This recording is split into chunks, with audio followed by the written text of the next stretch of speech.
A nurse sees every automated weekly shift judged acceptable, yet the pattern keeps excluding her from the senior cover rotation where advancement becomes possible. She can show the consequence, but the concerned process has no category for the pattern that produced it. The first wrong is not disbelief. It is lacking a shared concept that lets her formulate the complaint before anyone can assess it. She must invent the language of the grievance inside that same workplace while also carrying its consequences, so silence can appear where no judgment occurred. That is different from speaking clearly and being dismissed at the procedural level. Disbelief happens after a claim exists. This difficulty arrives before the claim can take shape. In this constructed hospital, as a bounded example, an automated scheduler assigns a night shift nurse duties each week, and staff can raise concerns through standard categories. Every individual shift stays within the stated arrangement under the existing process.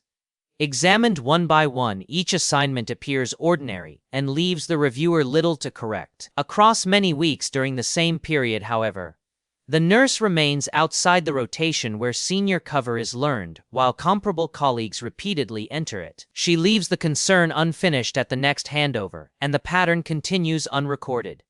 The missing concept has prevented a complaint before credibility was ever tested. A credibility problem asks whether listeners trust a speaker.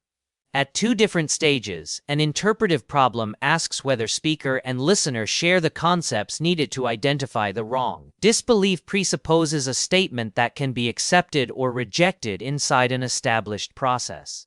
The nurse's difficulty is that each familiar category misdescribes what happened. Nothing in one shift under the available categories expresses exclusion from a learning path.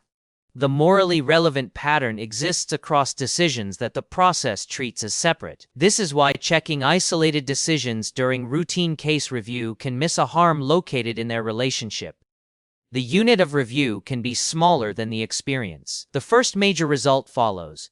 Despite diligent local correction, a process may correct errors faithfully and still remain unable to register a pattern that contains no discrete error. Shared concepts work like public tools across a working institution for making experience discussable. They let different people recognize that separate events belong to one kind of concern. When the available tools through this narrow lens describe only errors, violations, and single outcomes, a cumulative exclusion can remain visible in life yet absent from discussion. The affected person then lacks a stable handle for the experience during repeated explanation attempts.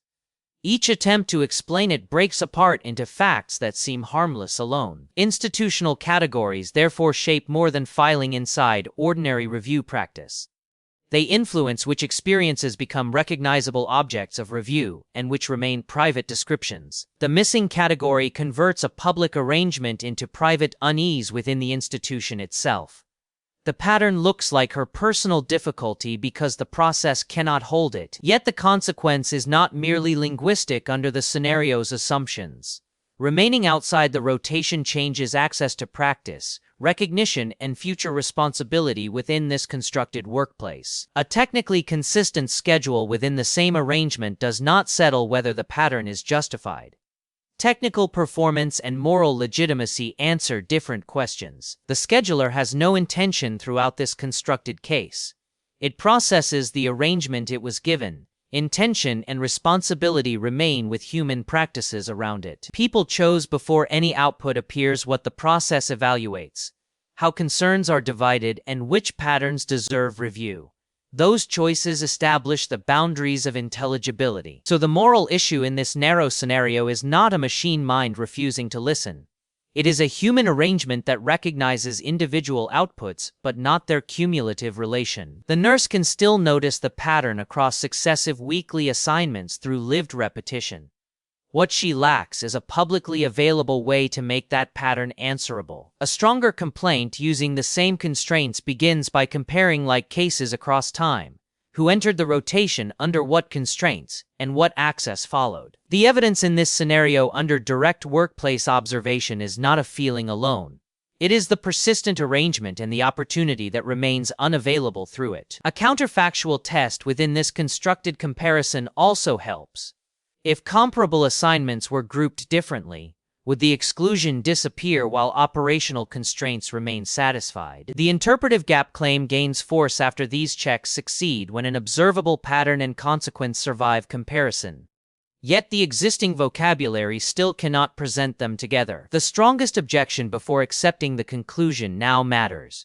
Perhaps an unnameable grievance is simply an unfounded one, and creating a category would dignify every dissatisfaction. That objection is serious in this deliberately bounded argument. Discomfort, disappointment, or an unfavorable result cannot by itself establish that an interpretive gap exists. Before the category applies, the claim needs criteria: a recurring pattern, comparable treatment, a visible consequence, and a review structure that repeatedly fragments the relevant evidence. Another observer should be able to reconstruct the pattern from the available arrangement, even if that observer ultimately disputes its moral interpretation. These criteria move the issue from private certainty toward a contestable structure while preserving open judgment.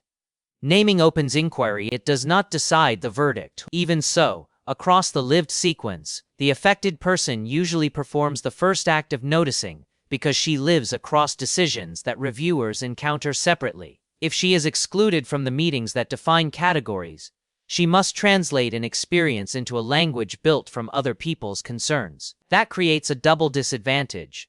She bears the exclusion itself and also the labor of proving that the exclusion constitutes a coherent kind of problem. A shared vocabulary can emerge when affected people, reviewers, and institutions compare cases and revise the categories together. Naming the pattern expands what can be challenged, but it does not prove every challenge correct. A concept creates standing for inquiry. A defensible counterpoint within this limited institutional context is that institutions cannot create a category for every dissatisfaction. Some boundaries are necessary for consistent, timely review. Standard categories can also protect people from arbitrary treatment by requiring similar claims to receive similar attention. The scheduler may provide a legitimate benefit by coordinating coverage quickly and consistently. That benefit belongs inside the moral assessment. But operational benefit does not answer who bears recurring exclusions. A useful process can still allocate its overlooked costs unevenly. The refined claim is narrower.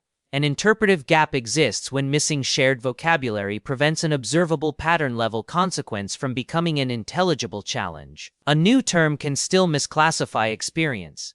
Once established, it may force unlike cases together or hide differences that matter. Formal recognition can also freeze a fluid problem. Future arrangements may produce related harms that the first definition does not capture. The practical response is therefore provisional vocabulary, open comparison, and revision. The category should enable challenge while remaining answerable to new cases. The full resolution is that the gap is shared, not a private failure of articulation. The available concepts were collectively incomplete. Responsibility for closing it should also be shared among affected people, reviewers, managers, and those who design the decision and appeal processes. The institution carries a greater duty because it owns the process, defines the categories, and controls access to collective review. Affected people should contribute experience, but they should not need a finished philosophical theory before anyone agrees to examine a visible pattern. A useful evaluation begins with 3 questions: what consequence occurred, which unit the process reviewed, and which relationship among decisions it omitted. Then ask whether the appeal process can receive a pattern-level claim, rather than forcing every concern into one event, one output, or one error. Ask who can propose a new category and whether people affected by the arrangement participate before its vocabulary becomes fixed. Finally, ask whether the new term can be challenged and revised when later cases reveal differences the original definition concealed. Moral standing appears here as the practical ability to render an experience contestable.